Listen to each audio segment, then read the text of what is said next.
Pernah dengar nggak sebuah legenda dari jantung tanah Jawa yang, wah, luar biasa banget.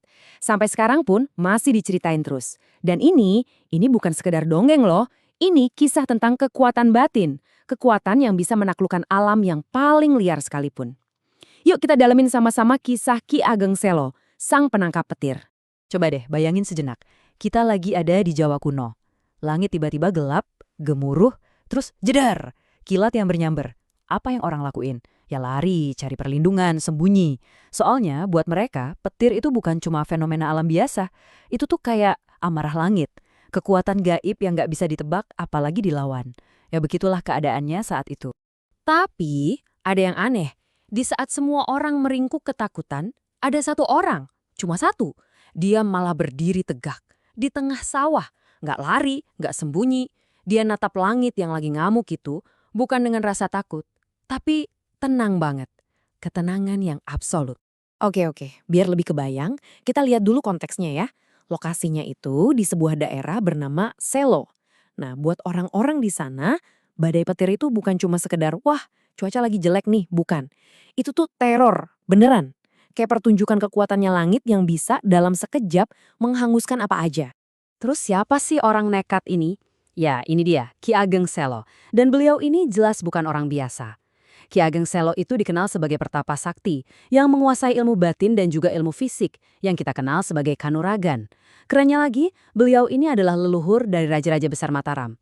Perannya itu dipercaya sebagai penjaga keseimbangan antara dunia manusia dan dunia goib. Kebayangkan betapa pentingnya sosok ini. Nah, suatu hari, datang badai yang beda dari biasanya. Semua orang bisa ngerasain loh. Udaranya aneh. Ini bukan cuma hujan sama guntur biasa. Ada semacam energi yang liar, terasa kosmik. Kayak langit itu sendiri lagi marah besar dengan kekuatan yang belum pernah ada sebelumnya. Nah, ini dia bagian paling serunya. Inti dari legenda ini. Apa yang dilakukan Ki Ageng Selo selanjutnya itu benar-benar di luar nalar. Ini adalah sebuah konfrontasi epik. Satu manusia melawan kekuatan langit. Sekarang, dengerin baik-baik gimana ceritanya hal yang mustahil ini bisa terjadi. Jadi pas ada petir raksasa nyambar ke bumi, Ki Ageng Selo bukannya menghindar. Gila kan? Dia malah melompat ke arah petir itu. Ditangkap pakai tangan kosong, terus dengan kekuatan doa dan fokus batinnya, energi liar itu seolah-olah dia kurung. Jadi ini bukan soal adu jotos, ini soal penaklukan pakai kekuatan jiwa. Nah, ini dia kuncinya. Penting banget nih, Ki Ageng Selo itu nggak ngelawan petir pakai otot. Ya iyalah, pasti kalah kan? Sebaliknya, beliau pakai sesuatu yang jauh lebih kuat, yaitu kehendak jiwanya, ketenangan batin, dan fokus yang saking tajamnya bisa meredam energi alam yang paling brutal sekalipun. Luar biasa. Dan setelah kejadian yang super hebat itu, setelah berhasil menjinakkan amarah langit, beliau dapat gelar baru. Sebuah gelar yang bakal terus diingat selamanya, Sang Penangkap Petir. Nama ini jadi bukti kalau batas kekuatan manusia itu ternyata ada di dalam batin kita. Oke, jadi beliau berhasil nangkep petir. Keren banget, tapi so what? Apa sih makna sebenarnya di balik kisah ini?